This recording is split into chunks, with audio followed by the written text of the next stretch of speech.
45% of global GDP was held by the G7, and it was about 19% by the BRICS nation, and it has now come down to 29-35, which implies that there is an emergence.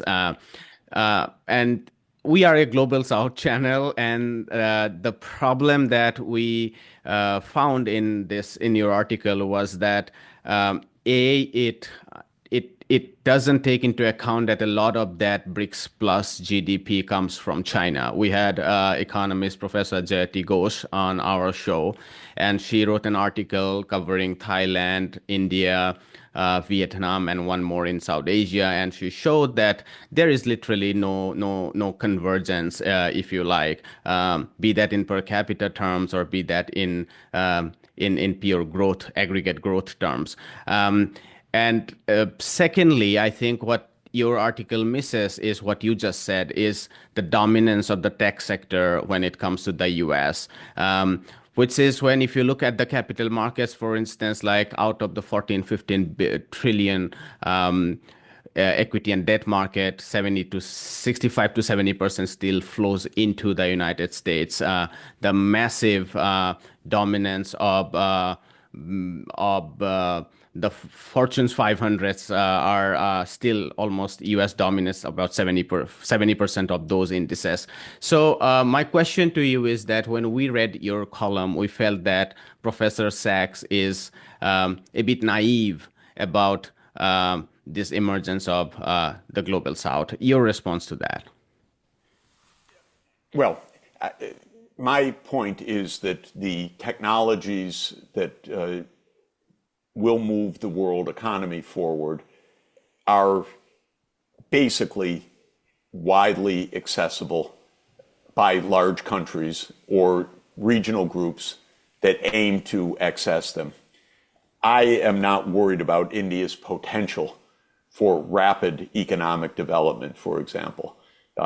India, with its scale, its skills, its knowledge base, its digital backbone as it is right now, has every possibility of making surging economic growth in the next 25 years. If I could make one suggestion to that, it would be invest in knowledge of the population. Education is by far the most important strategic investment for any economy anywhere in the world. Make sure that young people are in school, physically or online, are learning math, are learning science, are learning other skills. And then, to my mind, this is a worldwide opportunity. It's true, right now, the United States and China dominate some of these technologies, but they don't have a lock on them. Certainly the United States does not, though its capital market is the deepest of all. China's not far behind or is ahead in many crucial technologies. I'm talking about supercomputing, quantum computing, artificial intelligence, certainly manufacturing, supply chains, 5G, and so forth. So between the US and China, I don't find that the US has a decisive choke point because NVIDIA or ASLM can produce chips that are going to make sure that the United States dominates. To my mind, this is not how the real world works. And India, I don't find with any fundamental obstacle in that regard as well. And I would say the myths about Russia being a gas station with nuclear weapons have been proven to be absurd in the Ukraine war, because not only has Russia held its own against all of the NATO weapon systems, it's proved to be an enormously innovative country in being able to design and produce its own weapon systems. And of course, not just weapon systems. And I believe that Africa, if it gets its act together, also 1.4 billion people, the same size as India and China, but 55 countries because of the imperial legacy, if it gets its act together to be unified, could have the world's fastest catching up period. I want to put every African child onto online education and a device in addition to their schooling, because the most important thing for Africa is a generation of rapid skill building, which is completely within reach right now. So, no, my view is nobody owns science, nobody owns these technological knowledge, no one owns the 50,000 or 100,000 online journals in which the technologies and the science are laid out. Yes, OpenAI may be 2 years ahead or 3 years ahead or 6 months ahead or 2 months ahead on some things. There'll be new discoveries, new breakthroughs, but invest in the technologies, in the knowledge, especially in the education, and then the possibilities for pervasive convergence, I believe, are very, very real. And the beauty is, this stuff is not so expensive. It's not that the investments are completely beyond what is achievable. I like the fact that when I am in India, in the most remote rural area, the vegetable vendor has a QR code for online payments. Okay, come on. Who expected that 10 years ago or 20 years ago?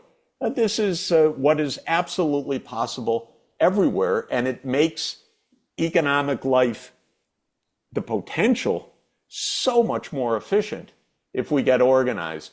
Last time I was in UP in a very remote rural area, a farmers cooperative was actually it was in training the first day for using drones for precision agriculture on the fields. But there were the drones there, and they were taking their first lessons in this, and that's going to tremendously boost agricultural productivity. So I'm an optimist if we don't blow ourselves up.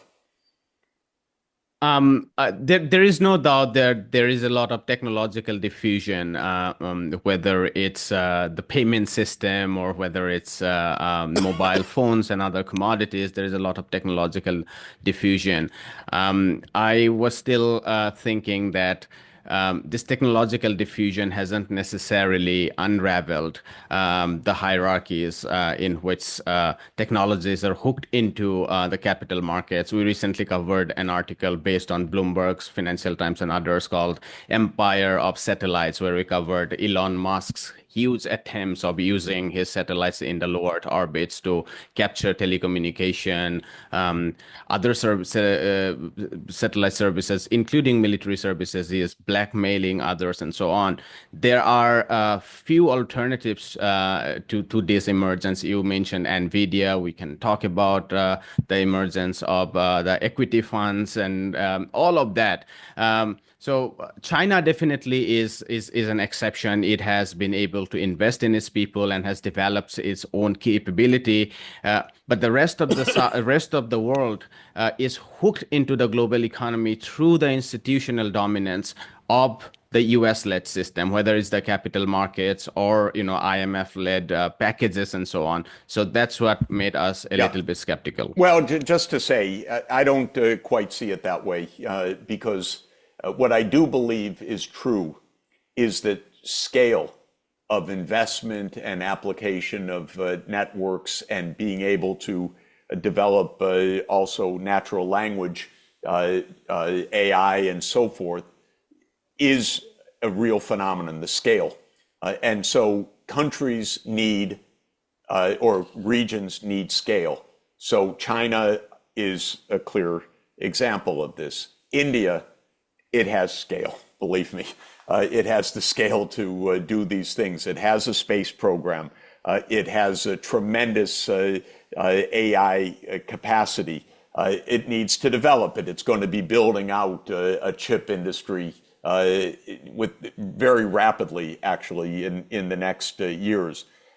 For ASEAN countries, I recommend an ASEAN regional integration. and in fact, if East Asia got its act together, they would really integrate China, India. I'm sorry, at least China, Japan, Korea, ASEAN, Australia, New Zealand, the RCEP countries. I would like India to join that group also, by the way. But in any event, scale counts. That's why the African Union is so important. That's why, to my mind, ASEAN is so important. I would not want to be a small country going it alone right now.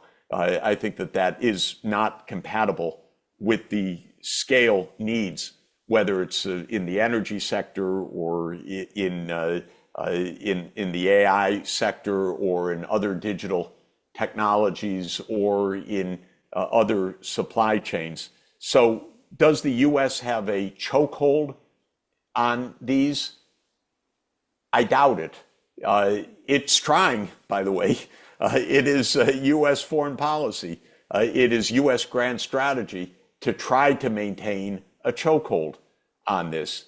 I just don't believe it can do so because the U.S., to my count, is too small to have such a chokehold. The U.S. Nuclear weapons are a big equalizer also. The U.S. cannot militarily defeat India. The U.S. cannot militarily defeat China. The U.S. cannot militarily defeat Russia.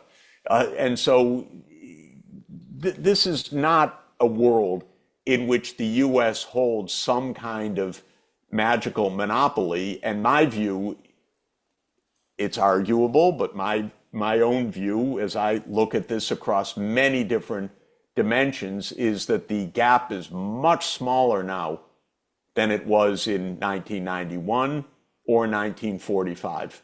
And in both those periods, the U.S. had its claim to being the world's superpower or sole superpower. Then it had to face the reality of the Soviet Union during the Cold War, but it was still dominant in many ways. Then in 1991, the U.S. was convinced we really made it. We're the only superpower in the world. Now they say, well, China, we got to somehow kick them down, but they're trying, but we still have an advantage over them. To my mind, this is all anachronism. This is not how the world really is anymore.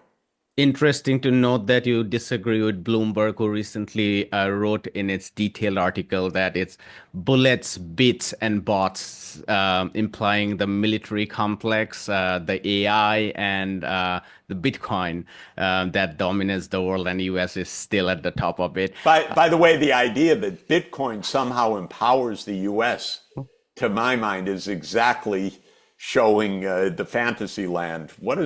How does Bitcoin empower the U.S.? Bitcoin, if anything, challenges the U.S. dollar.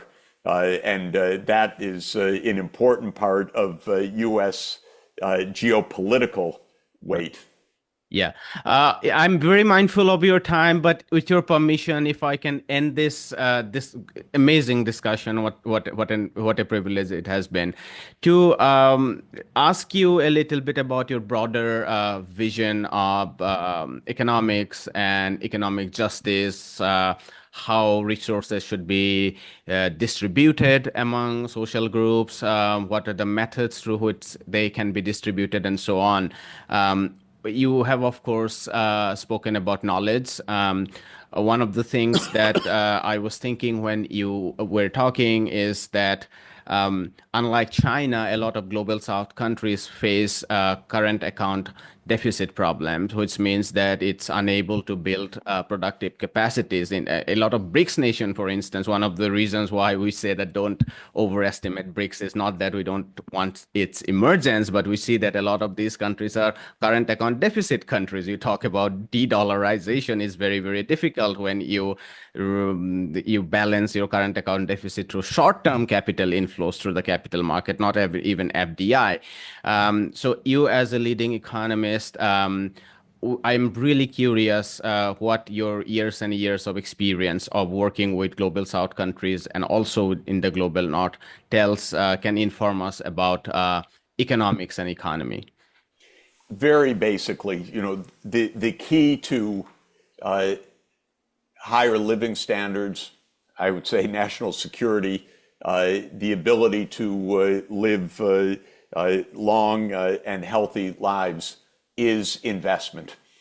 So the key, this is an idea that goes back a long time, but investment in first people, in health and education as the most fundamental investments of the society. Second, in infrastructure, which today means should mean green energy, 5G, digital, and safe water, sanitation, environmental resilience, and so forth.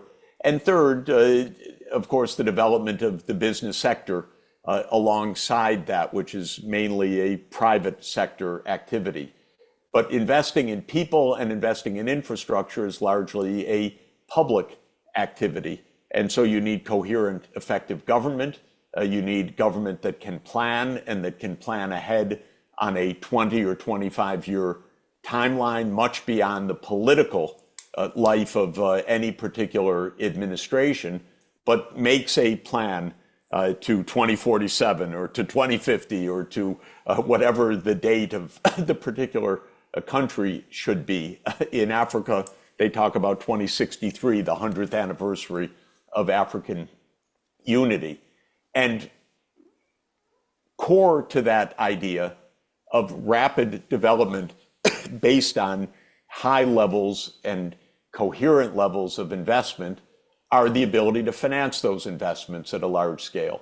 And that requires both domestic public finance, that's the budget, that is sensible over long term, market financing, that's the domestic capital markets, but also the ability to tap international capital flows. And to my mind, this is one of the great shortcomings of the international system. Capital should flow trillions of dollars more per year, in other words, a few percent of GDP more per year, to the low income and lower middle income countries of the world. That's what the believers of Marshallian economics. Exactly. That's my view. Marshall goes back to the 1870s. Here we are 150 years later. I think it's right. Capital should flow to the places that are capital scarce. And they could, and they should. And the BRICS can help to do that, actually. The BRICS should create a set of institutions. The new development bank in Shanghai is an example of that, but there are many, many others that can be done. The BRICS are a high-saving region of the world. A lot of the even poor countries end up financing richer countries because of the depths of the capital market, or the perceptions of safety, or the ways that the International Monetary Fund or the credit rating agencies work right now. So the global financial architecture, as we call it, is seriously messed up. It misunderstands that the biggest returns in the world are actually in the emerging economies, not in the rich economies. They are absolutely the highest global return in the world, in my view, on a reliable basis, is putting a kid through school. And so the capital market should at least be financing universal quality education for all young people, period, everywhere. And with the device, this can be done. And so if it's not Huawei or Reliance or Google or someone else, my God, we're really failing to take advantage of our absolutely highest investment returns in the world. But all of it is to say, just in conclusion, the global financial system does not work properly right now. And the IMF and the World Bank are barriers to the solution at this point, not part of the solution. And one may say, well, duh, that's been true for a long time. But the real challenge is the IMF is at World Bank is at 18th and Pennsylvania Avenue in Washington. It's 2 blocks from the White House. The IMF is at 19th in Pennsylvania. Either these are international institutions for all, or they're U.S. institutions to protect U.S. hegemony. And they can't decide, actually. They've been under the thumb of the US for so long. So, my point is we need fundamental global financial reform of the financial system to enable this massive uh, achievement of convergence, which is completely within reach, but it needs financing.